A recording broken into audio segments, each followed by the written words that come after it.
With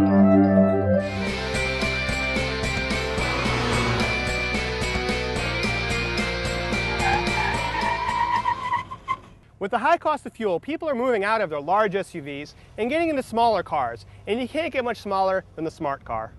After being sold in Europe for years, the smart car is finally available in the US. And whenever I've driven this car around, people have come up and asked, does it get 100 miles per gallon? Does it run on electricity? Is it fun, sporty to drive? Is it really cheap? Well, it turns out it's none of those things. One of the few nice surprises is the way it accommodates two people. In fact, there's plenty of room here for two adults, and the seats are very comfortable, and access is easy. But when it comes to the trunk, that's a different story.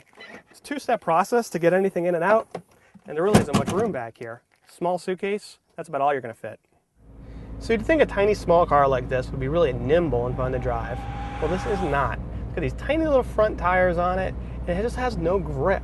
You go around the corners and it gives up really early, and it just feels sluggish. The steering doesn't have much feedback. It's a long way from a little sporty car that you might think of. So when you take this thing on the highway, you feel so vulnerable. It's almost scary. Big truck goes by or a crosswind happens. You get blown about. It makes it hard to stay in your lane. Plus, just keeping up with traffic's tough with the limited power you have. And the ride, it's absolutely terrible. The impacts come through really hard.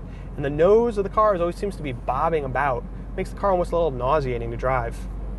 But probably the worst aspect of this car is the powertrain. Power comes from a 1-liter motor. Well, that's not too bad if, say, it's a motorcycle, but it just does not have much power.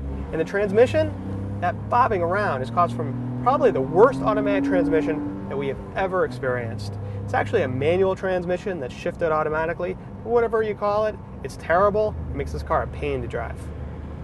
Visibility out the back is blocked a bit by big headrests and thick pillars. And looking out the rear, it always reminds you how small this car is when you can actually touch the rear glass. Visibility out the front, it's not too bad. Because I'm sitting up high, there's a lot of glass area around. We also like this big sunroof up top. And as for fuel economy, no, it's not electric powered. No, it doesn't get 100 miles per gallon. No, it's not a hybrid. We got 39 miles per gallon, and that was on premium fuel. To put that into perspective, the Toyota Prius gets better fuel economy on regular, and the Prius could hold 5 people comfortably.